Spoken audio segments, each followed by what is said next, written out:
TOI का एक article है जिसमें इंटरव्यू में ये किनका है, एम्स के जो चीफ हैं उन्होंने भी ये कहा है, misuse of steroid major cause behind the black fungus.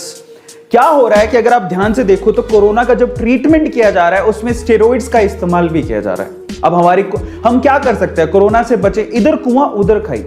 अब कोरोना की ट्रीटमेंट में स्टेरॉइड इस्तेमाल हो रहा है और वही स्टेरॉइड हमारी इम्यूनिटी को भी डाउन करता है और उसी वजह से हम लोग ब्लैक फंगस के भी शिकार हो सकते हैं।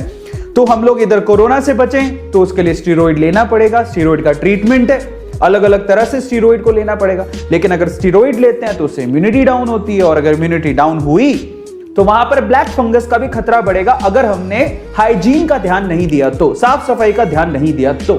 समझ रहे हो? तो डॉक्टर क्या कहते हैं जरा समझिए।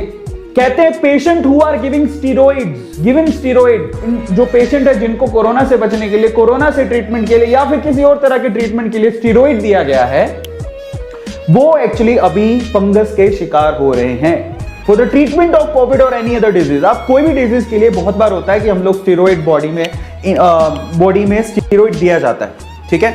सो इन दैट केस वो लोग इस ब्लैक फंगस का शिकार ज्यादा हो रहे हैं। अब जरा समझिए, जरूरी नहीं है कि अगर आपकी इम्यूनिटी स्ट्रांग है और मान लीजिए किसी और वजह से आप बीमार हो गए और आपको स्टेरॉइड दिया गया तो आपकी इम्यूनिटी वीक हो जाएगी और आप ब्लैक फंगस का शिकार हो सकते हो।